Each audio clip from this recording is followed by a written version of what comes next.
completamente en vivo e indirecto. Carlos Berta aquí, una emisión de Status Quo. ¿Episodio qué, mi querido Chine? ¿Es este? ¿O va a ser este? Este podría ser el 53. 53. Episodio número 53 de este videoblog con micrófono visible, ya conocido para usted, Status Quo. Una noche espectacular para mí. Estoy de verdad ardiendo en placer de estar en compañía esta noche, domingo de marzo, con una figura que usted ya conoce, admira mucho, respeta, igual que yo, el maestro Arturo Rodríguez. Un aplauso, por favor, para el maestro. Claro, eso. Muchas gracias por invitarme. Ya sabes que pues para mí siempre es un privilegio poder coincidir contigo, poder platicar, también aprender mucho de tus formas de reflexionar el mundo y de maestro, plantear por las favor, cosas. El que aprende de aquí soy yo, maestro. Y siempre estoy muy agradecido de que usted se preste para platicar con nosotros los tontos, ¿verdad? Y nos explique y nos cuente cómo son las cosas y nos diga, nos explique cómo va el mundo. Porque ahorita el episodio pasado, aparte siento como que es un buen momento para hablar, ¿no? Como que los domingos en la noche se presta mucho para la plática, la discusión, el cotorreo. Sí, ya como más, la mente más relajada, ¿no? Del fin de semana ya. Antes de que empiece el estrés de los lunes. Domingo en la noche. Dominguito en la noche. Claro, aquí estamos, Master, a tus órdenes, como siempre. Muchas gracias, maestro. Tuvimos aquí a Marcel San Romá el fin de semana pasado. Nos platicó cómo está el tema en Ucrania y Rusia. Y nos quedamos muy picados al mismo tiempo. Se habló mucho de fuera de México, pero ¿qué pasa en el país, Master? ¿Qué va a pasar? Pasan muchas cosas, maestro. ¿Qué va a pasar específicamente este próximo 10 de abril, si no estoy equivocado, en los Estados Unidos mexicanos, Master? Pues bueno, está esta cosa de no quiero ser despectivo. No, maestro. Está este ejercicio de la revocación de mandato. Sí. Donde pues habrá gente que irá a participar para votar si considera que el presidente López Obrador se debe quedar o se debe ir de la presidencia. Ok. Y ese es básicamente el ejercicio se va a llevar a cabo. ¿El ejercicio lo lleva a cabo el INE, Master? El INE con muchas complicaciones. Ok. De naturaleza presupuestal algunas. Ok, muy bien. Otras, pues por lo mismo, por la falta de dinero, logística. Y creo que también un cierto desgaste al que ha sido sometido el organismo electoral, pues por el discurso del presidente y del partido del presidente, ¿no? Por supuesto. Master, el ejercicio que se lleva a cabo, que se va a llevar a cabo, es primero en su clase, ¿verdad? Sí, mira, yo a veces, no quiero ser tan conceptual, luego... No, Master, por favor. Me agarro monte, como dicen. Está bien, maestro. Pero mira, en las democracias occidentales, desde el siglo XIX, ha habido históricamente y hablo así de estos dos siglos en concreto, dos formas de democracia, ¿no? La democracia directa y la democracia representativa o indirecta. Indirecta, ok. Creo que la mayoría de los países y de los sistemas, de los regímenes contemporáneos, pues suelen tener y privilegiar la democracia representativa o indirecta. Y esto tiene que ver con que pues es más sencillo. Claro. Tú como ciudadano eliges a un representante, que es un diputado local, federal, senador, y ese representante pues es eso, el que te representa, el que representa a su población en el ideal, ¿verdad? Claro. Porque luego ya sabemos que pues, no es así. Exacto. Pero bueno, ese ha sido el modelo más sencillo de operación política para los partidos y para los sistemas políticos de estos tiempos. Sin embargo, en las últimas décadas ha cobrado una mayor importancia algunas fórmulas de democracia directa. La democracia directa tampoco es que sea algo nuevo, o sea, existe desde Roma. Claro. Existe quizás desde Grecia. Hay formas de participación que inclusive sus nombres pues son latinos, claro, el plebiscito, o griegos, el plebiscito de la plebe, me imagino. Exacto, claro. Consultar a la plebe. Que hoy en día ya tiene otra connotación allá en el norte, plebón. Plebe, los plebes, ¿no? Los plebes, que son los niños, Los ¿no? niñitos. Pero en realidad la plebe, el plebiscito, pues es el pueblo. Claro. ¿No? El pueblo raso, que no es sociedad política, que Sí. no tiene es el pueblo en general. Sí. Y en la Roma, pues bueno, la plebe era como la clase baja, ¿no? Claro, la perrada, Master. La perrada, Nosotros la perrada más sí, que nada. Básicamente. Claro. La perrada también llora, Master. Así es. Pero bueno, está el caso del plebiscito. Sí.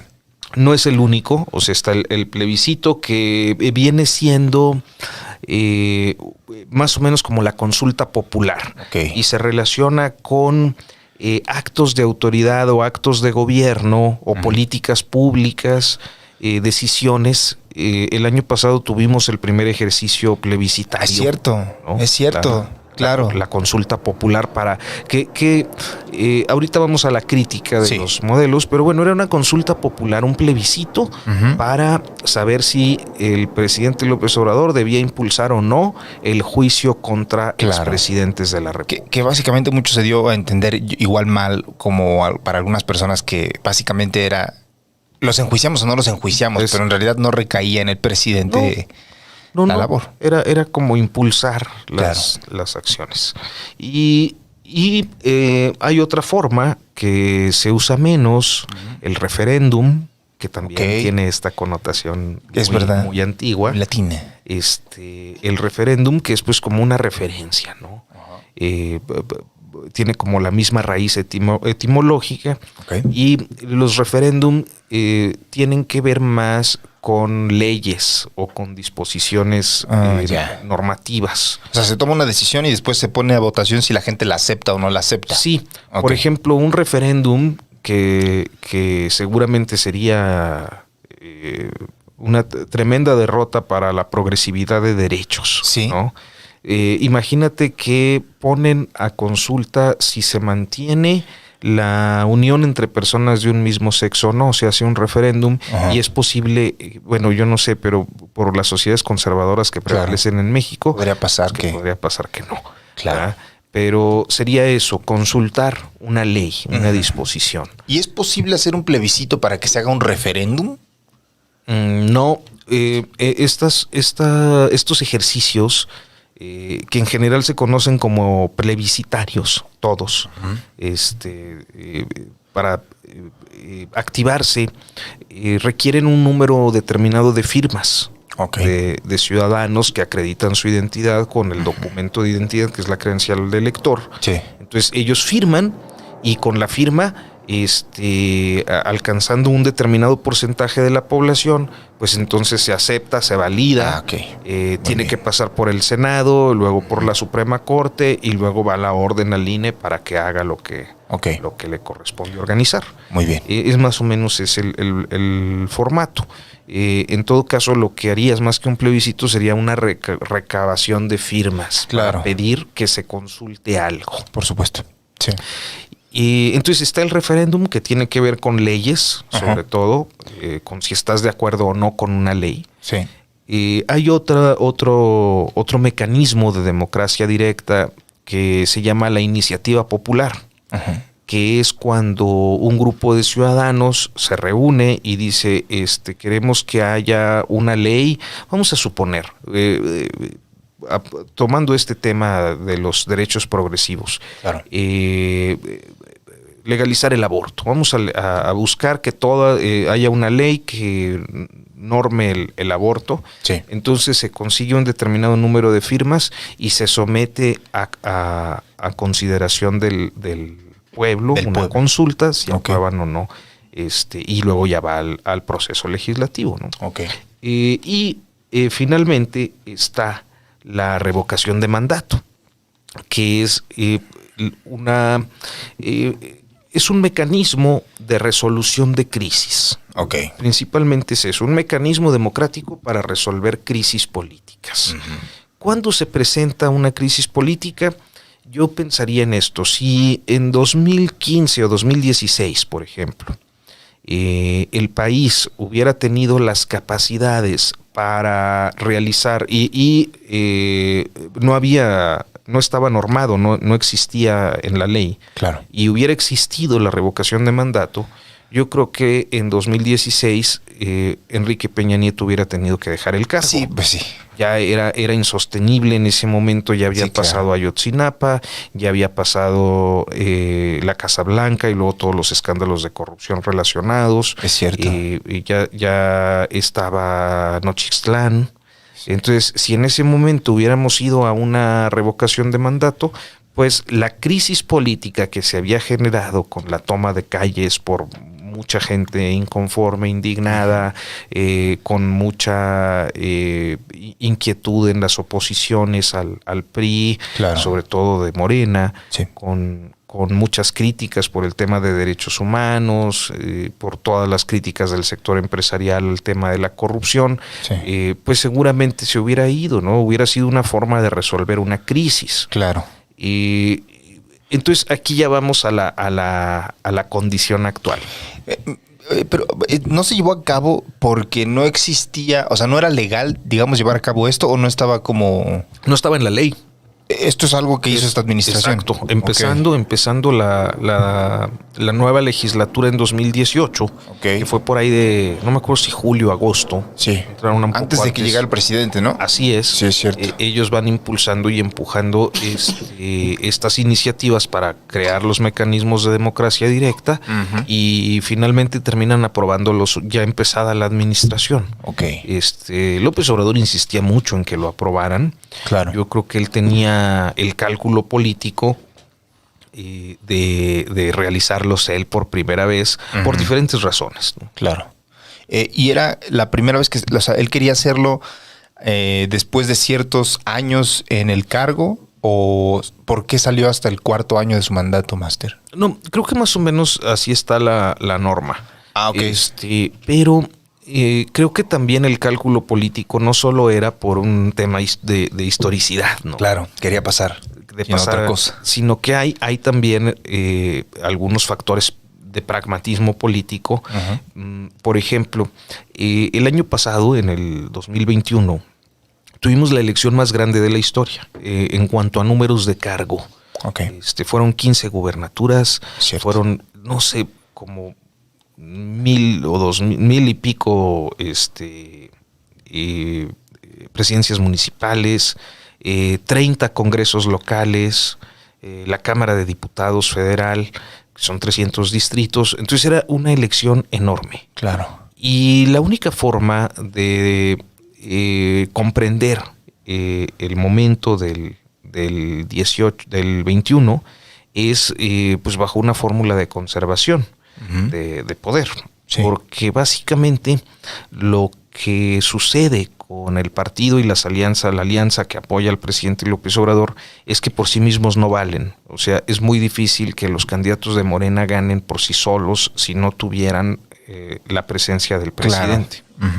Entonces, de algún modo esto, la consulta popular del 21 sirve para refrescar la indignación que había en el 18. Claro. Que no se les olvide. Que no se les olvide que esos son los cabrones. Y hasta había como, pues estaba usted haciendo, ¿se acuerda, Máster? Como unas historias de lo que le estaba mandando la banda, y había mucho como hasta la silueta del presidente por ahí, ¿no? Si votas por tal, sabes que estás votando por este güey. Ya sabes quién, ¿no? Claro. Hijo, Máster. Entonces, más o menos eso. Ajá. Y ahora para la revocación me parece que tiene que ver con mantener los niveles de popularidad, porque el presidente López Obrador no tiene una crisis. No.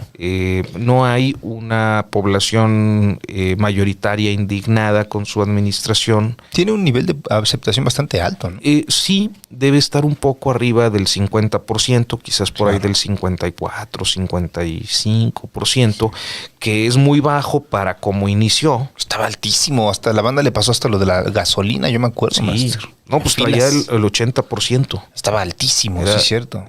Al inicio de la administración se ha mantenido en buenos niveles. Yo creo que lo de la Casa Gris y otros hierros que cometió en el mes de febrero, sobre todo, mes de febrero, le bajaron puntos. Ya, pero sí arriba del 50. Pero sí arriba del 50. Claro. Que es un nivel que más o menos tenía Ernesto Zedillo, ¿no? Ok. O sea, de los presidentes, todos los presidentes ya para el cuarto año empiezan de bajada. Sí, nos contó eso la otra vez también. En el cuarto empezaba como ya, ¿no? La popularidad. Se acaba la luna de miel, como, sí, ya, como le dicen. Ya es ahora sí, ya, no mames. Ya son 4 años. Y ya te metes el hilo dental acá en mi cara, ¿no? Ya se acabó el amor. Sí. Empieza.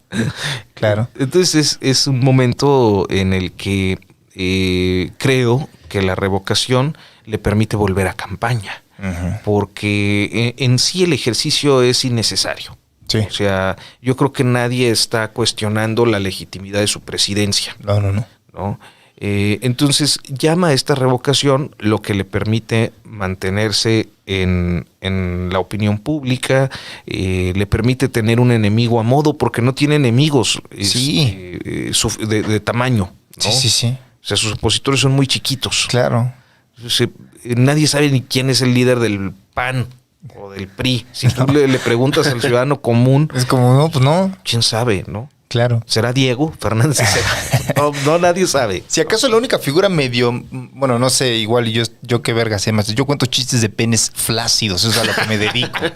Pero igual, y la figura no de oposición, porque se le esté en contra de sus políticas, pero sí que pertenece a otro partido político que tiene cierto nivel de popularidad, puede ser Samuel García, Máster. Y si acaso. Bueno, sí, por Movimiento Ciudadano y por su estilo. Claro. Que yo no sé si sea un estilo que pegue en todo el país o nomás ahí en algunos estados del norte y particularmente en Nuevo León. Sí. ¿no? Tienes razón. Pero, por ejemplo, yo no veo a ningún capitalino simpatizando con él. No, pero lo topan, ¿no? Sí, ¿saben quién es? Saben quién es el verga. Sí. O sea, a lo que me refiero es como dentro del ¿cómo se llama? El espectro de la oposición. Ajá, y dentro del panorama político nacional, las únicas figuras que resaltan o que la mayoría de la gente topa son el presidente y este señor, ¿no? Seguramente, sí. Quizás pues el gobernador del estado donde están. Sí. ¿no? Pero esa es la realidad de las cosas, que yo creo que él encontró en estos mecanismos una fórmula de conservación de su presencia pública. Sí. Es como ser candidato sin ser candidato, ¿no? Es como ponerle la mano para que se suba el candidato del 24, Máster. O sea, pues de algún modo puede ser que tenga esa orientación. Ok. ¿No? La justificación que el presidente da, y que yo creo que todos o muchas personas o la mayoría de las personas que simpatizan con él y que están cerca de su movimiento, ya sea en Morena o desde fuera, pero creo que tiene que ver con este argumento de la pedagogía política, ¿no?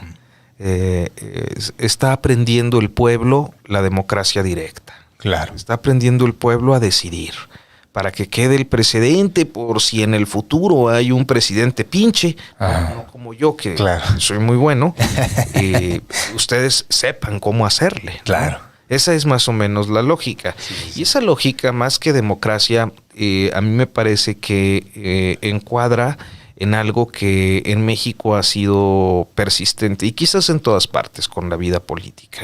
Y creo que tiene que ver con el hartazgo que a mucha gente le causa la política. O sea, a la gente no le gusta la política. No. Y es la demagogia. ¿Qué es la demagogia?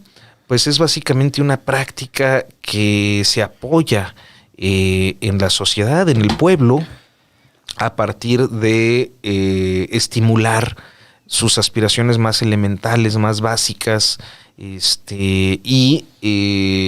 pues desvía a las personas de el verdadero sentido de la participación política, real, ¿no? Es pura retórica, digamos. Sí. Claro. Es estar diciendo, vamos a hacer un ejercicio democrático. Pues nadie te está disputando, ¿no? Claro. Nadie te quiere correr, o sea, es innecesario. El mecanismo es para resolver crisis, pero ya está. O sea, hubo las suficientes firmas para que se activara la revocación de mandato. Hubo una polémica tremenda con el INE, porque pues el INE pedía más lana para poder organizarlo conforme a sus parámetros históricos. Claro. Para el presidente eso es mucho dinero, que lo hagan con lo que puedan. Entonces no les dan la lana y pues ahí andan organizando ahí Como pueden. Como pueden, dicen. No, sí es mucha lana de todas maneras. Sí. Pero creo que el parámetro tenía que ser que para que pueda ser un comparativo, una revocación de mandato tiene que ser idéntica hasta en la ubicación de casillas. Claro. De cómo te eligieron. De la elección presidencial. De la presidencial. ¿Usted cree que se pongan todas las casillas o van a faltar? No, yo creo que van a faltar. Sí. No les alcanza la lana para ponerlo hacerlo. todo. Ok. Y el ejercicio pasado del juicio a expresidentes, Fue un fracaso. si mal no recuerdo, fue 7 millones aproximadamente de gente que fue a votar, que es como el 10% de la gente que está en el padrón, ¿no? Entonces, una cosa menos. así, ¿no? Y no alcanzó la votación suficiente para que fuera esto que se llama vinculante. Okay. Es decir, que sea obligatorio. Ya. Que el resultado se pudiera aplicar. ¿Al presidente le conviene que la gente esté enterada que va a haber este ejercicio el 10 de abril? Yo ¿No creo le que sí. conviene? Yo creo que sí. ¿Lo promueve activamente o más o menos? Tiene prohibición. No lo puede promover. Ah, ok. Está impedido. O sea, él no puede decir él a votar. Aunque de todas maneras dice. Sí.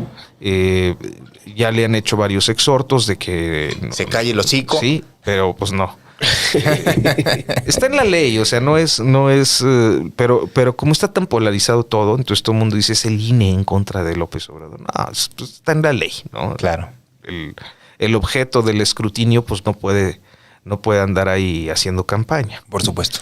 Y se supone que los partidos políticos tampoco deben promoverlo, porque es un ejercicio ciudadano. O sea, esto no tiene que ver con partidos. En el ideal, pues, se trata de ciudadanos que están pidiendo un ejercicio, una votación. Claro. Y que los partidos por ley no tienen por qué entrometerse. Sin embargo, yo creo que sí una parte de Morena, el dirigente Mario Delgado, por ejemplo, Claudia Sheinbaum, que también tiene prohibición de andar promoviendo esto, Sí. pues han sido más o menos activos. Y creo que una buena parte de los morenistas o de los López Obradoristas, inclusive sin estar en Morena, están buscando organizarse para promoverlo sin las siglas partidistas, ¿no? Claro. Claro. Creo que por alguna razón consideran que necesita otro impulso de legitimidad. Así es como yo lo veo. Sí. Cuando se juntaban las firmas, recuerdo que aquí en el metro había banda diciéndote, oye, no sé si quisieras participar en las firmas para lo del proceso de revocación de mandato. No tenía ningún logo de ningún partido político. Uh-huh. Y como yo recuerdo, las veces que se me acercaron, lo hacían notar como si fueran, estuvieran promoviendo la salida del presidente. Y luego me enteré que eran como las bases de Morena que estaban en esta labor de recaudación de firmas.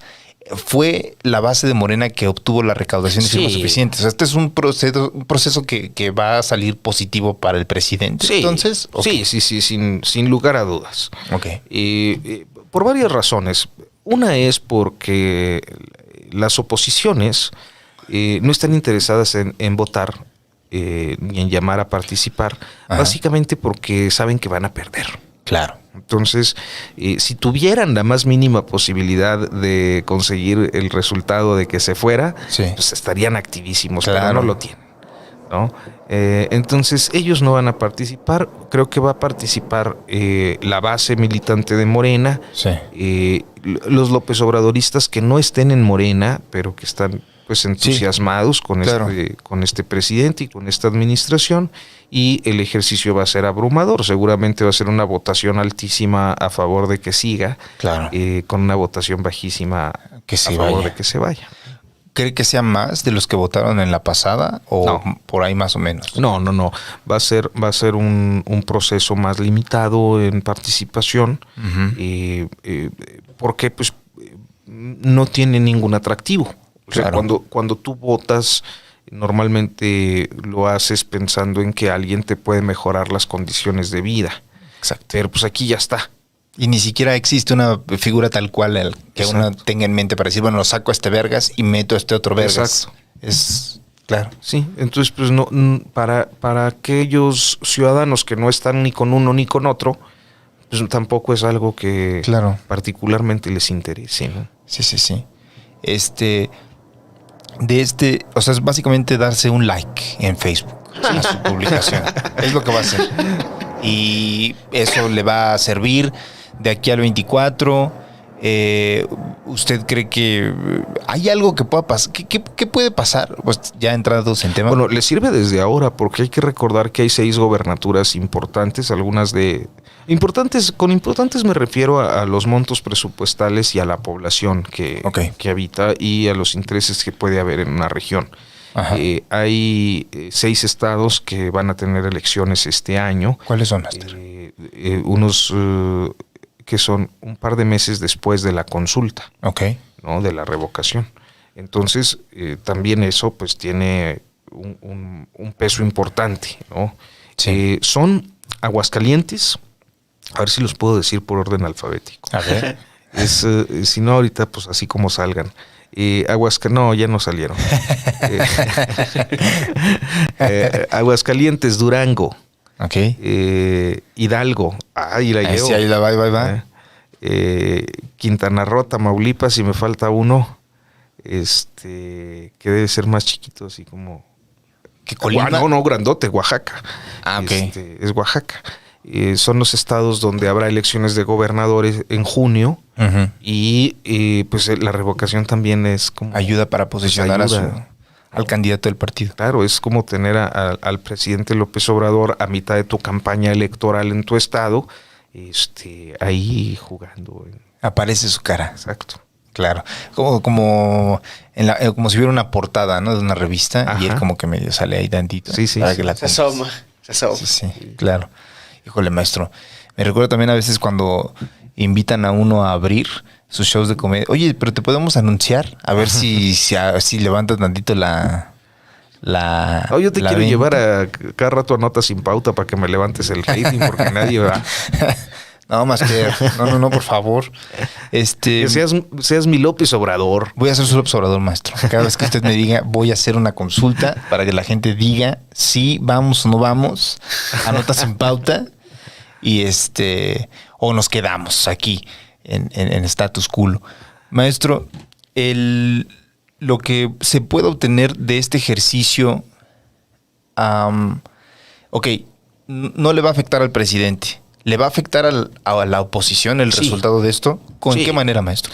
Pues primero porque el presidente va a tener un argumento narrativo más de legitimidad. Por supuesto, sí. Es decir, pues si no me pudieron sacar, me están critique, me hubieran votado en contra, pues ya el pueblo decidió, ¿no? Claro, claro. Es discursivo, pero le permite todas las mañanas estar. Claro. Es como Residente, ¿verdad? El presidente más está rapeando cada mañana ahí, diciéndole sus cosotas. A J Balvin, claro. Es buenísimo. A mí me hubieran dado ganas de hacerle uno para Loret.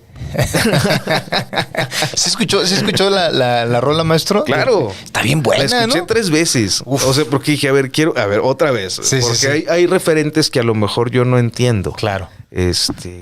Pero a mí me gustó. A mí también. Está buena. Había unas críticas. Hay una crítica muy... Ya desvié todo, pero... No, maestro, por favor. Hay una crítica al lenguaje sexista, ¿no? Sí. Que dice cuando me voy a coger a la industria. Sí, hace varias referencias. Se va a reventar los resortes. De la cama, sin pijama, dice. Horizontal y vertical. Sí, es cierto. Mamaste más semen que un condón. Una cosa así le dice, sí, es cierto. Entonces creo que había, y pues en estos tiempos a veces las expresiones pueden ser se tiene que pensar 2 veces más. Sí. Nosotros grabamos el otro día un capítulo acá. Andaba yo bien preocupado, maestro. Le dije a Chino, oye, Manix, ya, bórralo. Córtame esto. Porque no salió mal. Y a Chino ya me hizo el favor acá de... O sea, es que luego uno no piensa, ¿no? Pero si estás rapeando, lo haces con todo el dolo, ¿no? Sí. Porque acá le diste, esto sí lo dejo, esto lo dejo. Cuando estás rapeando y escribiendo tu letra, tú eres tu propio chine también. Que al mismo tiempo estás censurándote. ¿No? Dices esto sí, esto no. Y cuando lo dejas todo, ya es tu pedo, ¿no? Es como cuando haces un show, ¿no? Claro. Cuando haces un stand-up comedy, pues dices, esto lo dejo, esto lo quito. Claro.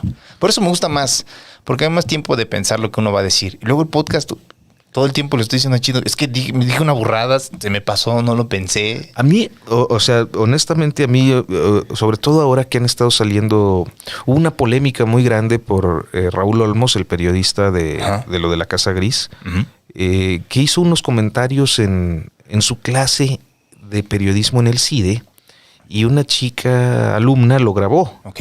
Y luego filtró, o sea, no filtró, sino que compartió el video. La grabación de audio donde él habla del asunto. Y entonces hizo una polémica muy grande porque entre periodistas, que luego es muy endogámico todo eso, ¿no? De los periodistas. Ajá. Pero sí una polémica muy intensa por la ética o no ética de haber difundido una charla de una clase. Y yo soy de la idea de que cuando uno habla en público, pues es público, o sea, es definición, porque público. Exacto. Entonces estás expuesto. Y muchas veces me quedo muy preocupado, maestro, de las pendejadas que digo, especialmente cuando voy. Porque siento que me van a sacar un clip en algún momento. Este pendejo, ¿no? Sí, lo entiendo, maestro. A mí también me pasa eso. Luego, especialmente cuando voy al show de Don Peter, porque a veces creo que ahí me deschongo más. O me río, y el que se ríe se lleva más. Claro, eso sí, ya uno le pueden cortar la cabeza por reírse más también. Esto ahí está ya más complicado. A mí también me pasa. Me pongo bien nervioso y luego digo, híjole, mano. Luego, igual también por ahí viene un poquito mi no de sazón, pero sí como un poquito no sé, el tema de podcast y esto, como que luego no sé cómo sobrellevarlo, porque en el stand-up, pues, ¿no? Uno decide que deja, que quita, no sé, por ahí más o menos va. Sí, o sea, me pasa igual, porque por ejemplo yo escribo, entonces cuando escribo, pues me autoedito. Claro. Normalmente así por técnica, ya por costumbre, me autoedito 2 o 3 veces. Claro. O sea, escribo, reposo. O sea, reposo yo. Sí. Termino de escribir, reposo y luego vuelvo. Se apaga, se cae, se maestro. Es que dicen, dejaste reposar el texto. No, reposé yo, güey. O sea, porque estás ensimismado, ¿no? Claro, o sea, la cosa es que estás ensimismado y ya no ves tus errores. Claro. Los normalizas. Entonces, si tú descansas un ratito, pues ya, o un día o lo que sea, pues regresas, ya ves y editas. Y luego pasa por las manos de un editor en jefe, de un editor específico, y luego de un corrector. Sí. Entonces ya cuando sale mi trabajo, pues ya está... Ya pasó por ya... pulcrísimo, ¿no? Claro. Si me toca un buen editor, no, hombre, pues me hace escribir como si fuera Sor Juana Inés de la Cruz o yo qué sé, ¿no? Así, claro. Español antiguo y tal, ¿no? Poesía pura. Pero pues puede suceder que no. Sí. Que cuando uno está así en un podcast, pues dice las cosas y ya como te editas, man. No hay chance, man. Ahorita por lo menos tenemos la oportunidad de que si la cagamos, la vamos a cagar frente a la gente que está comprando está pagando su manutención y nos quieren. Quiero creer. Sí. Van a ser más gente que te tiene buena onda. Sí. Y que va a decir, pues ese güey que, o sea, porque todavía no me alcanza el manto protector como a buen López Obradorista. En el caso de este vallartista, confeso. Vallartista militante. Pero, o sea, ahí por lo menos tenemos tenemos red. Ahorita estamos en red. Esto que comentaba de dejar el texto reposar, Master, y luego editarlo y luego corregirlo, ¿no es lo que se ha hecho con la Constitución, Master, por 100 años? No, la verdad es que yo creo que todas las enmiendas, digamos, o las reformas que se le han hecho a la Constitución, para ser más preciso en el concepto, claro, atienden a pues una serie de parches que responden a los intereses de un momento específico. Yo creo, es mi opinión, yo creo que el presidente López Obrador hubiera cambiado la historia de este país si de entrada convocaba un nuevo constituyente. Sí.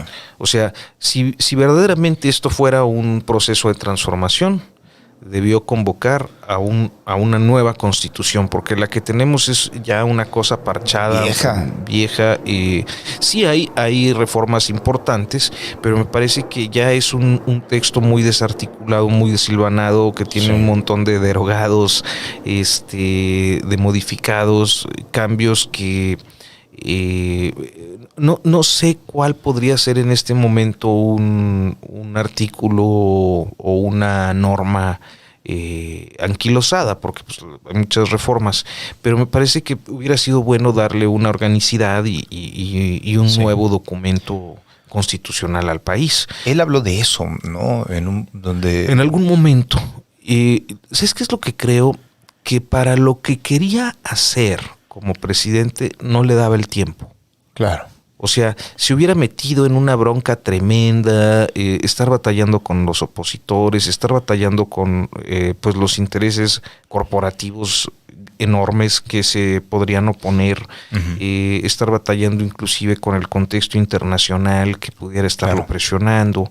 Entonces, pues decidió irse así con 2 o 3 reformitas o reformas importantes para él, para su proyecto, que tenían que ver con la corrupción o con esto de la democracia directa o con temas así, y ya, ¿no? Transitar el sexenio. El problema es que ningún presidente le quiere entrar. Claro. ¿Por qué, Máster? ¿Es como el peso político es demasiado? Sí, es un desgaste muy, muy grande. Meterte a redefinir un texto constitucional, más bien a generar un nuevo texto constitucional. Claro. Las diferencias entre los grupos políticos y económicos serían tremendos y el desgaste muy grande. Tardaría muchísimo tiempo en llegar a un acuerdo para poder ir al constituyente. Claro. Uf, no mames, pues sí. Sería un desmadre. Pues, mejor dices, bueno, pues ya me voy con lo que hay y a ver qué logro hacer, ¿no? Claro. ¿Usted cree que entonces, o sea, él deja la presidencia y ya se desaparezca de la vida pública o va a estar metido? ¿Usted cuál es su visión, Máster? Ya que estamos ya en la sucesión. Sí, de una vez. Casi siempre cuando se hacen análisis de la sucesión presidencial se buscan los referentes históricos, ¿no? Okay. ¿Cómo va a actuar este presidente en su sucesión? Especialmente un presidente como este, que es como un presidente del pasado. Claro. Y con esto quiero dejar claro, o sea, me refiero a que prácticamente no hay quien le dispute la sucesión. O sea, creo que él va a poder decir quién. Claro. ¿no? Sin el menor problema, porque no hay ninguna figura opositora que le pueda hacer frente a quien él diga. Y porque su poder y su presencia actual son, y hasta dentro de 1 año y medio más o menos, que se dé la designación, o que empiecen ya como a perfilarse de manera inequívoca quién va a ser. Claro. Creo que no va a tener ningún problema para poner a quien siga. Esto es lo que hacían los presidentes antes, cuando existía el PRI. Como el PRI que conocimos en el siglo XX. No esto. El PRI rojo, no el guinda que está. El de ahorita. Claro. Exacto. Sí.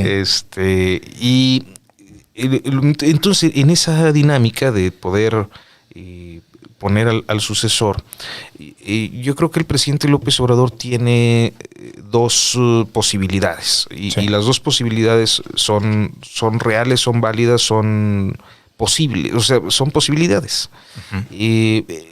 Él está muy claro, yo creo que en la definición de que por un lado está Claudia Sheinbaum y por el otro está Marcelo Ebrard. Hay quienes incorporan un tercero en discordia, que es Adán Augusto López, el actual secretario de Gobernación, pero yo creo que ese señor, para robarle una frase a una buena amiga mutua, no aplicada a este caso, es, entonces no voy a decir el nombre porque... pero estas son de las cosas que se deben evitar. Córtale aquí, Chin. Aquí ya tenemos el tiempo, yo lo tengo marcado acá, Máster, no se apure. Ahí te encargo. No, pues tiene la personalidad de un carro por abajo, ¿no? Claro. La simpatía de un carro por abajo. Sí. Entonces, en el caso de la sucesión, creo que está entre esos dos, sí. Claudia Sheinbaum y Marcelo Ebrard. Sí. Si buscamos un referente histórico, tendríamos la posibilidad de una sucesión con Claudia Sheinbaum, ajá, que procuraría el estilo de Plutarco Elías Calles. Claro, ¿verdad? Un maximato. Sí, sí, sí. ¿No? O sea, sí. Dejo a Claudia Sheinbaum y le digo, ¿qué pedo? ¿Qué pero sigue? Yo sigo siendo el jefe máximo de la transformación. De la cuarta transformación. Claro. ¿No? Entonces, esa es una posibilidad. Sí. La otra posibilidad es una sucesión al estilo Cárdenas, que a mí me parece bastante viable. Sí. Que fue completamente distinto, ¿no? Sí, porque Cárdenas tenía dos posibles sucesores para designar. Uno era el general Mujica. Master? Gracias, Master. ¿Qué educados somos? Que lo note el respetable. Ahí está, Master. Gracias, Master. Uno era el general Francisco Mujica, que michoacano también. Que de hecho quedó de platicarnos un episodio de quedamos de hablar de... Sí, un hombre de izquierda. Cuéntenos más. Muchísimo sobre él y nos quedamos bien picados. Sí, Chino y yo. Sí, es un gran personaje del siglo XX, que era un hombre de izquierda, que era más radical que Cárdenas. Como yo, maestro. Sí, señor. Claro. Y del otro lado estaba Manuel Ávila Camacho, que era un hombre de derechas. Como chino. Como chino. Como Coco Celis. Como Coco Celis, claro. Oye, ¿por qué siempre dicen que Coco Celis es que es sinarquista, maestro? Coco Celis se va a un extremo impresionante. Es que tiene como este tema de que ya no se pelea con nada, entonces siempre se cuadra ante la ley, ¿no? Y su lema es cuádrate a la ley, siempre dentro del margen de la ley. Ese es Coco Celis. Coco, un saludo a nuestro buen amigo Coco. Que hoy en día ya más que un ser humano, maestro, un concepto definitivamente. Un concepto. Coco Celis. Sí. Muy sonado. Y millonario además. No, por supuesto. El asunto de dejar a Ávila Camacho respondía a un momento global. Sí. Que era la Segunda Guerra Mundial. Claro.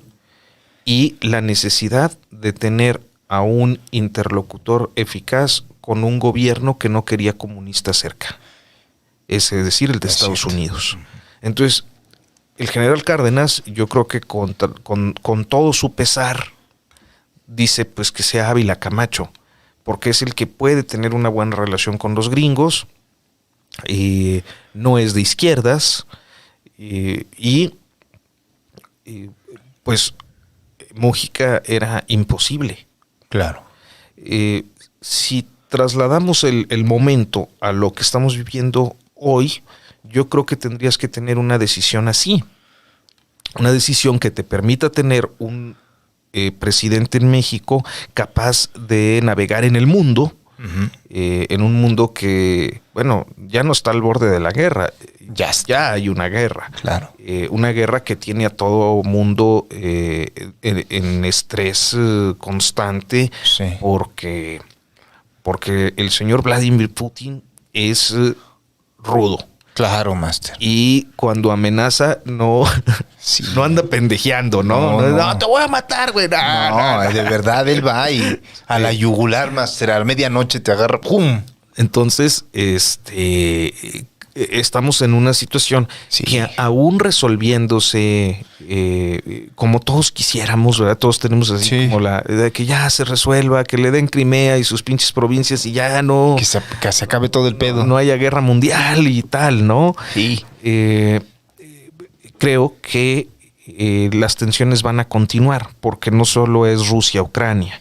Claro. O sea, siempre hay situaciones en Medio Oriente, siempre China termina viéndose ahí como... Es cierto, se necesita como cohesión en Occidente, máster. Exacto. Y Ebrard puede por ahí. Y pues no le mandas a un socialista, en este caso, pues a alguien como Claudia, que no sabes cómo se va a mover, porque pues tiene una formación más izquierdosa, digámoslo así, que Ebrard, que es esta izquierda progre, internacionalista, muy bien conectado con los demócratas en Estados Unidos, con muchas relaciones en Europa. Es un tipo con... Se apellida Ebrard. Ebrard, Casaubon.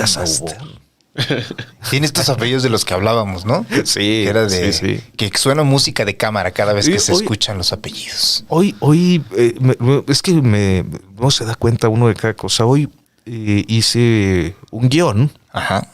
O una escaleta, digamos, para los live que hago los lunes. Y no es que esté promoviendo mi canal. Por favor, Maestro, por favor, visiten Notas sin Pauta. Notas sin Pauta, YouTube, por favor. Todos los días, pero en particular los lunes tenemos un live que hago yo. Sí. Y voy a hablar del caso de Gertz Manero, que le acaban de intervenir unas llamadas telefónicas. Sí. Imagínate cómo está el pedo para que le intervengan al fiscal, que es el que interviene y el que sabe, el que se supone que no debe. Durmieron al velador, Master, y lo durmieron bien. Y al segundo, que es se supone que el rudo, ¿no? Su mano dura. Es una cosa tremenda. Sí. Es un crimen, para empezar, es algo criminal, pero también refleja una bronca que hay ahí, la cual si quieren lo platicamos, pero mañana voy a hablar de eso. Sí. Y el caso es que es un pleito también muy elitista.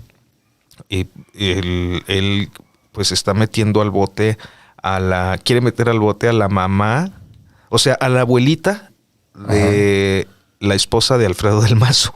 Ok. ¿No?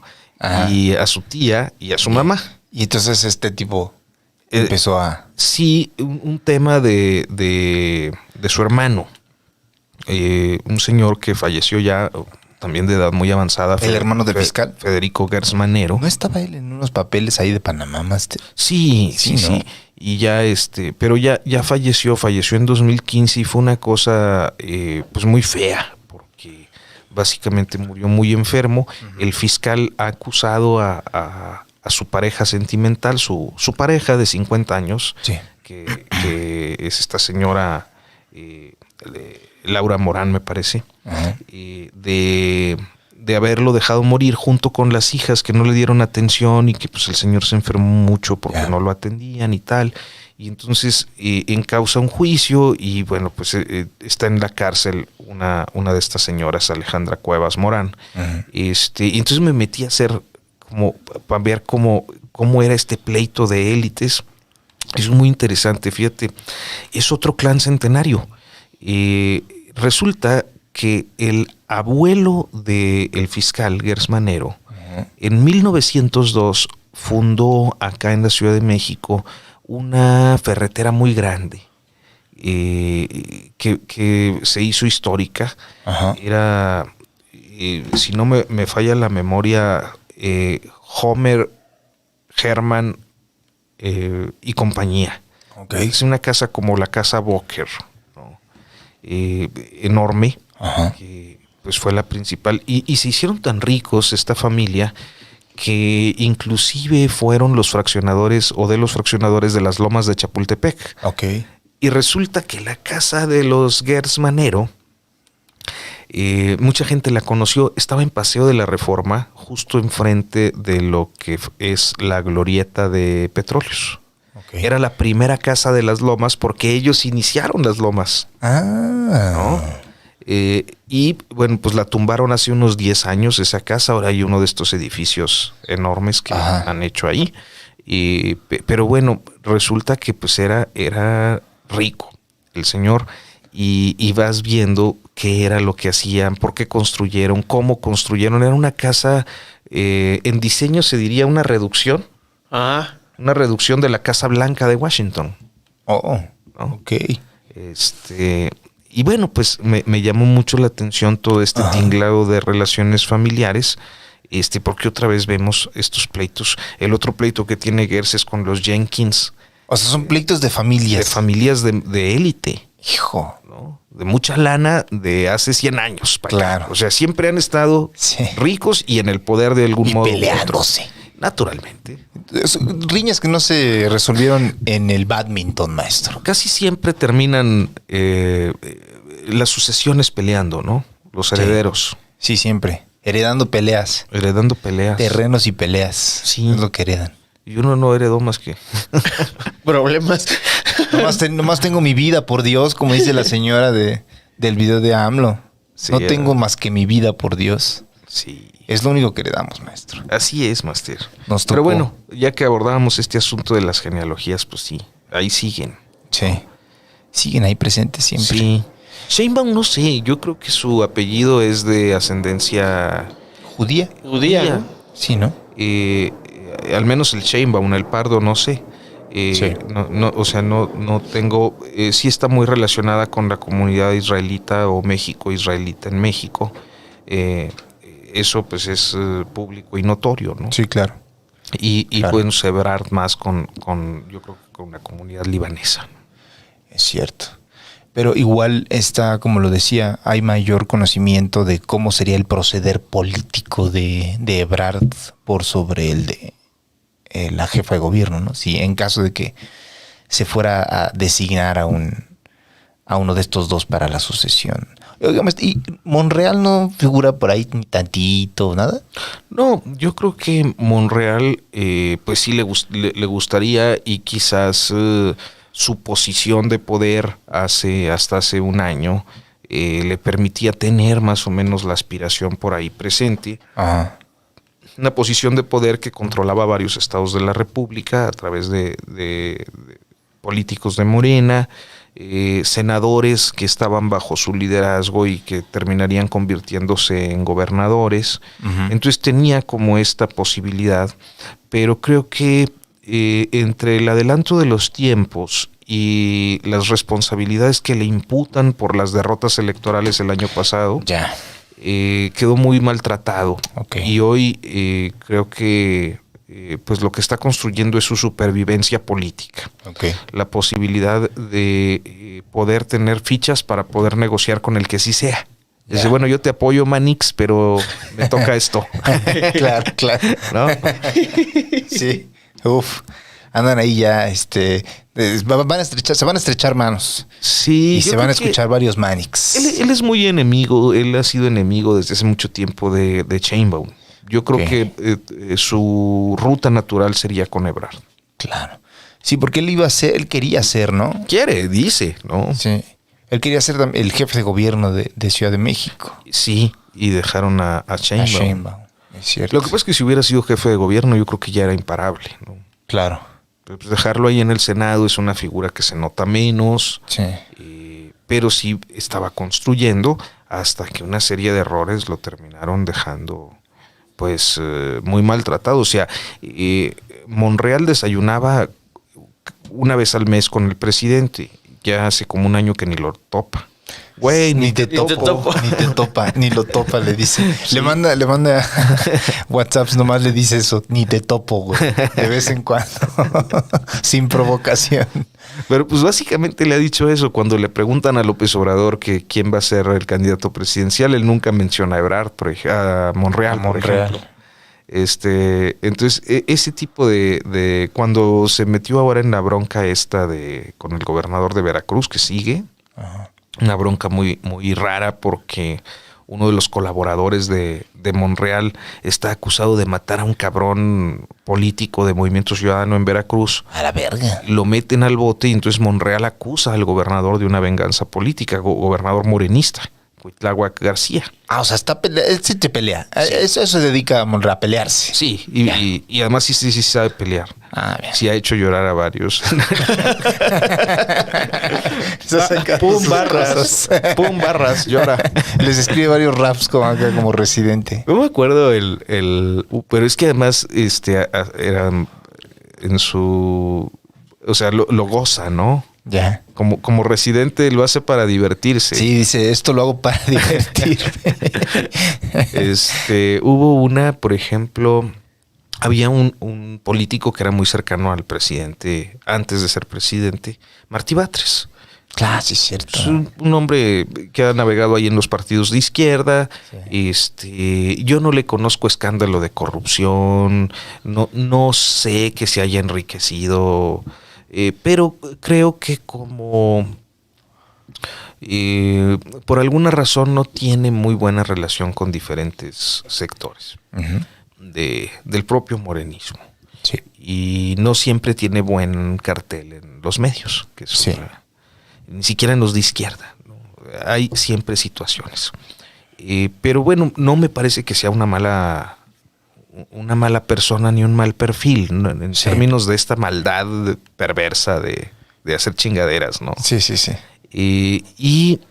Es joven él, relativamente hablando. Pues debe tener unos 55 años, más o menos. 55. Sí. Maestro, yo recuerdo como por ahí de 2006. Aún Batres es más joven. No, pues sí, o sea, es que 2006 hace 16 años. Maestro, ya estoy bien hace viejo. 16 años tenía 40, ¿no? O menos. Sí. Pero bueno, el caso es que era líder del Senado, era presidente de la mesa directiva y de repente le tocaba hacerlo 2 años. Ajá. Y de repente lo quitan. Lo quita Monreal. Ajá. Organiza a todos los senadores de Morena para que lo quiten. Y entonces, oye, ¿por qué? Dice, no, pues es que los senadores están diciendo que hay que tener paridad de género. Entonces un año te toca a ti y un año le toca a una senadora. Y la senadora era de Monreal. Ya. Era del grupo de Monreal. Entonces lo quita y lo hacía de una manera muy burlona, ¿no? Y entonces Martí, pues hacía conferencias de prensa para decir, es que Monreal me quitó. Pues, con su nudo en la garganta. Sí. Finalmente lo rescató Sheinbaum, se lo llevó a la Secretaría de Gobierno. Pero son ese tipo de cosas que hace Monreal, porque luego le decían, es que dice Martí que usted lo quitó y se reía. No, pues fueron los senadores, las senadoras, compañeros, sí, ¿no? Es cabrón. Es cabrón, es ojete. Sí. Híjole, pero ahora que le pasó lo de la bronca con el gobernador de Veracruz, el presidente López Obrador no dijo se investigue ni nada. Dijo, el gobernador de Veracruz es un hombre bueno, es un hombre honrado, íntegro. Y no dijo nada de Monreal, o sea, no lo topa. Claro, o sea, ni siquiera lo menciona. Ni te topo. Está canceladísimo en el discurso del presidente. Sí. Híjole, le está haciendo lo que Stalin al morro que cortó de la foto, ¿no? Es lo que está haciendo. Lo que decía Stalin era que el partido para crecer tiene que depurarse. Y de ahí venían las purgas soviéticas, que eran como la chingada, en una matadera de personas. Los sacaba... Son muertes simbólicas. Sí, en las fotos, ¿no? Recortaba banda, ya nomás estaba él. O sea, hacía un trabajo ya de Photoshop previo al Photoshop. Híjole, qué fuerte es eso. Photoshop, ¿no? Orgánico. Sí, Photoshop orgánico político, claro. Y ¿usted cree, Master, que recupere? O sea, sé que obviamente no hay ahorita nada que indique que pueda ocurrir algo de este tipo, pero en caso de que pasara, ¿ha pasado anteriormente que se perfile un enemigo poderoso que pueda contender por la presidencia a año y medio de que inicie el proceso electoral? ¿Hay algún antecedente de eso? Sí, yo creo que sí, y siempre es posible en una democracia.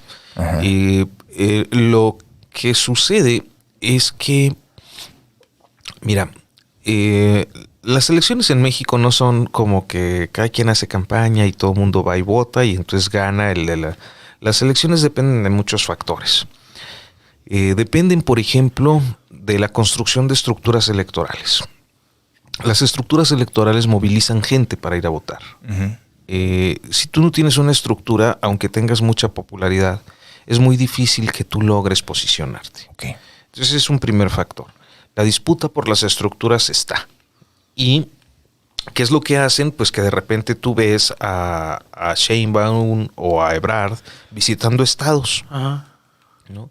¿Qué están haciendo? Están construyendo sus estructuras. Están pactando con liderazgos regionales o estatales que les permitan tener una base de apoyo si son candidatos. Entonces es un primer elemento. Un segundo elemento es que para esas cosas se necesita dinero. O sea, no es nada más el compromiso de palabra y yo tengo 50,000 personas que van a movilizar gente para el día que sea la elección, sino que todo eso cuesta. O sea, cuestan las 50,000 personas y cuestan la gente que vas a movilizar. Pues dependiendo de cuánto cuesta el voto, pero pues eso se paga, ¿no? Y para tener esos dineros, pues necesitas tener, no solo eso, también una serie de acuerdos de gobernabilidad importantes con el sector empresarial, con algunos empresarios importantes que te permitan llegar.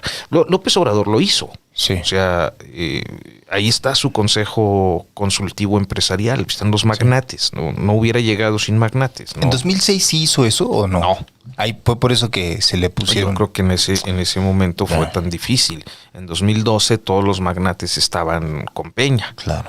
En 2018 muchos magnates, no todos, pues estaban con López Obrador, lo están. Salinas Pliego, Olegario Vázquez Raña, Emilio Azcárraga, muchos. Y hay otros que no. Slim también estaba desde siempre. Slim es el tipo de rico que juega con todos, ¿no? Sí, desde que era jefe de gobierno le dieron para el segundo piso, ¿no? Y para el centro y todo. Entonces, tú necesitas eso, necesitas tener una buena relación con los magnates. Muchas veces te apoyan con lana para la campaña, para la estructura electoral, y todo eso lleva mucho tiempo. O sea, cuando tú construyes un perfil presidencial te llevas unos 2 años. Claro, de estar haciendo alianzas y la verga. Y entonces ya cuando llegas al momento de la definición y te toca ser candidato, pues tú ya tienes todo amarrado.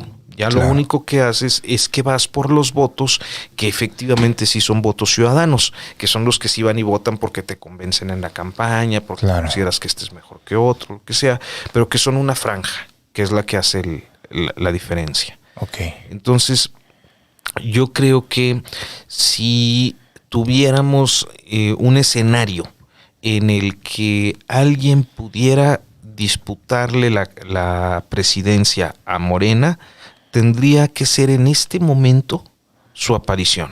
Claro. Para que le dé tiempo. Para que le dé tiempo de construir. Sí. Porque de lo contrario no te da tiempo de construir. Ya esto va muy aventajado. Yo lo que creo es que la llamada 4T durará 2 sexenios. Ok. Y ese es su techo mínimo. No máximo, puede durar más. Sí. Pero yo creo que ese es el mínimo para tener un cierto desgaste, para tener una construcción de una figura opositora, y que entonces por allá de 2030, a lo mejor en 29, ya podamos ver a un güey que diga, sí le puede competir, como pasó con los sexenios del PAN. Ya. Sí, cierto. Es verdad. Que igual fueron 2. Fueron 2. Es cierto. Y pareciera que no, pero nosotros qué sabemos, ¿la oposición está buscando a alguien o no están haciendo nada o sí buscan pero no encuentran? Yo creo que lo intentan, pero no hay. No hay porque lo que hay está muy, muy podrido. O sea, es difícil. Sí. Los que pueden son perfiles muy lejos. Por ejemplo, el que podía ser candidato presidencial y estaba haciendo todo para conseguirlo, pues era Rafael Moreno Valle, el exgobernador de Puebla, pero pues duró 10 días. Claro, en el cargo. Bueno, 24 días de opositor. Sí, es cierto. Y se le cayó el helicóptero. Sí. Luego, el que también podía hacerlo y ya estaba en la construcción de eso, ya estaba hablando con las cámaras empresariales, ya estaba recorriendo el país, era Francisco Javier García Cabeza de Vaca. Y ya se les cayó. Pues es que con todas las denuncias que trae, es muy difícil que él logre reposicionarse. Sí. Estaba Enrique Alfaro por Movimiento Ciudadano. Es cierto. Pero yo creo que pues no ha logrado convertirse en una figura nacional. Sí, ¿no? Tú lo decías, es más conocido Samuel, que acaba de entrar, que Alfaro, que lleva 3 años. Sí, y en Guadalajara llevaba, o sea, conocido en Jalisco. Exacto. Pero de ahí en fuera él no es conocido. No es una figura que esté desbordando pasiones, cual Gallos Blancos del Querétaro. No, Master, esto está... Eso, edítalo, Chine. Edítalo, mi chino. Entonces, no, es muy difícil. Y luego volteaban, por ejemplo, de repente decían Lorenzo Córdoba. Pero pues Lorenzo Córdoba fue muy claro, no quería él y... ¿No es el del INE? El del INE. No solo no quería, sino que además cuando... No me acuerdo cuál es la fecha, pero debe ser posiblemente mayo. por estar todavía como consejero electoral hasta mayo, Sí. Él termina el próximo año, creo, en el INE, está impedido para ser candidato. Ok. Entonces no puede. Ok. Y no quiere tampoco, porque si no hubiera renunciado al INE. Claro. ¿no? Para Sí. poder tener el margen. Y luego hay quienes voltean a las figuras de oposición que no están alineadas a partidos políticos. Ajá. Claudio X González, Ok. el empresario. Federico de la Madrid, el hijo de Miguel de la Madrid Hurtado. Ajá. Ahí de repente meten, por ejemplo, a Luis Donaldo Colosio Rojas, Sí. que es alcalde de Monterrey, pero pues Sí. no creo que le dé todavía para ser una figura nacional. Entonces es difícil, y me parece que en ocasiones es tanta la desesperación que cualquiera podría hacerlo. O sea, si Carlos Loret de Mola les hubiera dado un estironcito más para poder convertirse en la figura, pues a lo mejor Loret podría ser, digamos. Ok. Es como esto, ¿no? Sí. Ay, güey, sí ya hizo enojar al presidente. Vamos a ver si... Y pues Claro. ya luego ves si, pues bueno, es efímero, o es Sí. pasajero, o es coyuntural, ¿no? Sí, sí, sí. Pues yo creo que están en una búsqueda, no va a ser fácil. Sí. Híjole. Pues Del Mazo. puede ser por ahí. ¿Quién conoce a Del Mazo? ¿No? Y ha sido muy gris su Muy gris. gubernatura, ¿no? Sí, creo que entre otras cosas, pues lo que no quiere son broncas. O sea, lo que él Claro. quiere es... aquí está y yo ya me voy. Sí, y ya. Que sigue, eso, su trabajo era que el PRI no perdiera el Estado de México. Y yo creo que lo va a perder. Claro. Pero pues él va a entregar. O sea, fue el tapetito sanitario que ponen afuera. Sí. Eso fue. Y ya. Entonces, pues no hay mucho para dónde voltear. Claro. Y mujeres tampoco, ¿no? O sea, no veo que haya mujeres en este momento destacadas en la oposición como para convertirse en una alternativa en el 24. Claro. Híjole, Máster. Pues ahí está la información. 10 de abril, por si la gente tiene ganas de salir a emitir su voto y no le toca boda ese día, pues vaya, si quiere. Hacemos que preguntas de la gente, unas 2, 3, y nos despedimos. La gente pregunta, aquí está El nombre o el nombre del afortunado o afortunada más, Manix, porfa. Dice, aquí traen una que estaba buena. Rodrigo Martínez pregunta, ¿qué pasa con Ciro Murayama? ¿Será presidente del PAN? No creo. No me parece que esté en sus órbitas de intereses. Creo que en todo caso, pues sería ni en el PAN lo permitirían. O sea, porque también luego tendemos a minimizar el racismo del PAN, me a dice. los partidos, ¿no? A decir, pinches partidos ya agarran lo que sea. No, tienen lógicas internas, Sí. grupos que están. Marco Cortés, que es el líder del PAN que nadie conoce, sí controla. Marco con K. Con K. Qué nombre tan raro. Marco. Te vas a llamar Marco con K. Sí, la que suene más perrón. Sí, No. pero suena más como nombre de estas marcas como de coberturas para asientos de coche, como Momo, Spark. Así está. Marco. De hecho, debía haber una marca, ¿no? Sí, ¿no? Marco. O como en estas leyendas que ponen en los vidrios polarizados de un Golf. Ahí. Marco. Pero Venga, Marco otra- Cortés sí controla la estructura panista. Sí. La estructura es importante, o sea... O sea, es un buen presidente del partido, digamos. O eficiente. No, yo creo que más bien controla la estructura, controla el padrón de panistas que Ya. tienen que votar porque él sea dirigente o no. Ah, ok. Que lo hicieron ahora el año pasado. Él tiene bajo control al PAN. Ok. Y no es él nada más. O sea, hay toda una lógica de grupo que viene desde hace ya bastantes años, en el que siempre habrá un personaje muy específico que se dedica a controlar el PAN. Claro. Es el verdadero poder el que manda en el PAN. desde hace unos 10 años, que es Santiago Krill Miranda. Sí, cierto. Sí, hablábamos de eso una vez. Una vez en el estatus. Pinche señor, desde que yo era niño, lo veo en el Senado, máster, en la tele. Este señor sigue siendo un político. ¿No? Tengo 32. Oye, y el señor está desde que tengo 9. Es que bueno, pero también son tiempos. A ver, López Obrador.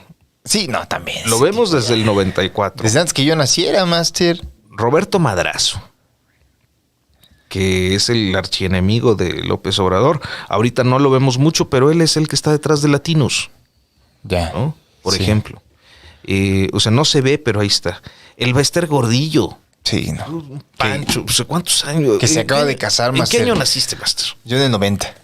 No, pues ella es importante desde antes de que nacieras, Master. Mire. López Obrador también.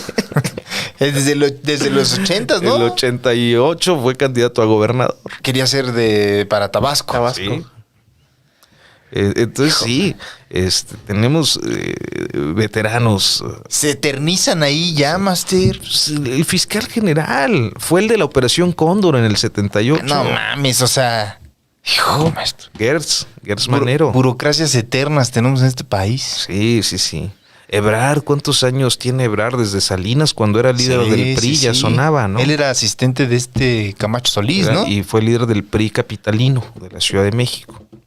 Entonces, desde aquel tiempo ya sonaba Ebrard. Estamos hablando de 90, 91, cuando tú naciste, máster. O sea, sí está cabrón. Está cabrón. Verga. A ver, Manny, si echas otra pregunta. Carlos Valdivia pregunta que sí, con respecto a otro tema, ¿creen que vinculen lo ocurrido ayer en Querétaro con el Huachicol y el Cártel Jalisco? Yo creo que hay quienes están interesados en manejarlo así. Me parece que son las coartadas perfectas las del narco. Cuando pasa algo, claro. No, pues es que fue el narco. Sí. ¿No? Sí. No se hagan pendejos. Para empezar, pues, la seguridad depende del gobierno, del club.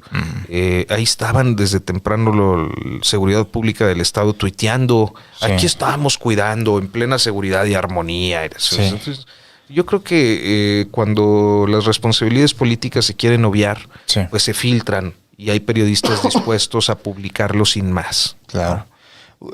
Yo leí, bueno, o sea, empezó el tema y ahora que ya tengo Twitter de nuevo. Sí, máster, ¿no? Ya te sigo. Ahí estamos, máster. Sí, yo doy likes, retuiteo, soy tu fan. Maestro, yo solo sigo a Qué Monito en Twitter, pero ahí estamos. Y me enteré de lo que había ocurrido y empecé a ver y decían que 17 muertos y el tema. Y yo la verdad quise buscar antes de meterme a ver si era 17 o no. Y había muchas fuentes que decían que no habían fallecidos. Y hoy en la conferencia de prensa, el gobernador, igual que, bueno, no sé qué tan confiable sea, dijo que no había. Dicen que no hay, es la posición oficial. Hay gente que está diciendo que sí hay, que no, que están ocultando información. El gobernador dijo algo, yo no tengo ningún interés en ocultar esa información. Mira, con todo y lo que podamos criticarle a su gobierno por las pendejadas el relajamiento de las medidas de seguridad que devinieron en esto, creo que tiene razón. O sea, al último tampoco es un tema político que a él, a menos que estuviera muy presionado por las televisoras y por los intereses que están en el fútbol, ¿no? Claro. Pero me parece que es real. O sea, el escándalo ya está. Pues qué más da que digas son 2, 3, 5 los que hayan sido. Y además, ¿cómo ocultas eso? Y también me saltó como que era bien rápido, 17 muertos en chinga en Twitter. Sí, yo no sé de dónde salió eso. Yo tampoco, entonces ¿de dónde salió la cifra?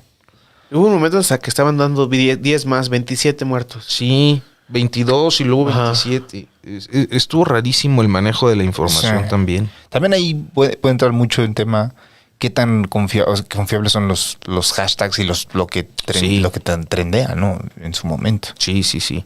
Pero entonces, a la pregunta, yo diría que, pues más bien hay que esperar, porque siempre a la gente, a la gente del poder político, siempre la idea del narco es la coartada perfecta. Claro. Para desinflar broncas. Sí. Híjole. Ahí está. Si quieres mando unos saludos, que se metió gente a escribir, a saludarte, a saludarlos. Una más y ya, Manix. Luis Delgadillo. Si te sale por ahí otra pregunta. Deja ver si hay otra pregunta. Sí, ya. Hay otra igual con lo del mismo tema. A ver. Es que quién está detrás de los Gallos del Querétaro. ¿Con qué partido están relacionados? Si estamos relacionados con algún partido político. Con el PAN. Han estado muy relacionados con los gobiernos panistas de Querétaro, pero en general se relacionan con los... El gobierno de Querétaro le ha metido lana, ¿no? Uh-huh. Entonces, pues sí, tienen una relación estrecha desde el sexenio pasado. Pues ahí está. Ahí está. Y hay un empresario particularmente, lo que pasa es que no estoy tan familiarizado y no quisiera yo... No, más porque luego termina uno cagándola. Pero ese dato sí lo sé, que han tenido una relación muy estrecha con los gobiernos panistas de los últimos años. Es que el PAN está metido en todo en Querétaro, ¿no? Sí. Desde hace un rato. Pues el PRI y el PAN, porque ahí se los van, se van, ahí se han ido acomodando. Y bueno, pues es un estado que también hay que ver particularmente desarrollado, ¿no? Sí. Nice. Mucha lana. Gente que se siente nice. Sí. Sí. Gente linda. Sí, gente linda, exacto. Mucha Ana Sofi, Master. Mucha Ana Sofi. Ana Sofi, mucho Iñaki. Mucho Iñaki y Ana Sofi, sí. Mucho mocasín, café. Sin calcetines. Sin calcetín, mucha camisita abierta. Mucho. Sí, así son. Y yo creo que esa es como la imagen de quien crece siendo panista y no sabe realmente que es panista. Sí, es como ser racista sin saberlo. Sí, claro. Sí. Qué fuerte, Master. Hay varios estados así, ¿no? Sí, claro. Pero, o sea, yo particularmente, como he ido varias veces a Querétaro, no todos, obviamente. ¿No te va a pasar como a tu amiga Sofía con los chihuahuenses, que luego ya ni va a Chihuahua? Híjole. No, pero es que no lo digo porque en realidad la gente que me va a ver a mí no es así. Claro. A veces, 2, 3, pero en su mayoría es gente que no es de ese modo, pero sí ubico muy bien a esas personas, ¿sabes? Y sí se da mucho allá. Pero igual bórramelo, chino. Por favor. Ok, bueno, pues saludos a toda la perrada que se conectó. ¿Tienes algunos nombres, Manix? Está Tobar, Carlos Valdivia, Leonardo Castañeda que aventó sus 100 varos. Eso. Ruco Demente, Leonel Cardona, Salvador Pineda, Néstor Ábalos, Daniela Torres, claro. Axel Reyes, Erika J, Pauli. Eso. Pauli Carballo, Luis Delgadillo y Yancy Saco Martínez. Hasta Argentina, Manix, hasta Argentina. Respetazo allá a Puali. Pues bueno, muchas gracias por acompañarnos, Master. Muchísimas gracias por haber venido. Gracias, Master. Ya a ver si pronto anunciamos nueva temporada de Cuéntanos más, maestro. O bien otra cosa. Pero, muchas gracias, maestro, por acompañarnos, por darnos su sabia opinión. Y lo esperamos próximo domingo, 10 de la noche. Estaremos en una plática, a menos que todo salga mal, le platico que estaremos en esta emisión con Froilán Enciso, autor de Nuestra Historia Narcótica en México, para que nos platique acerca de su posición del tema de despenalización o relegalización de las drogas. Si usted no ha leído el libro, se lo recomiendo, vaya dándoselo. Nuestra Historia Narcótica, Froilán Enciso, 100% en vivo en Status Quo. Ahí está.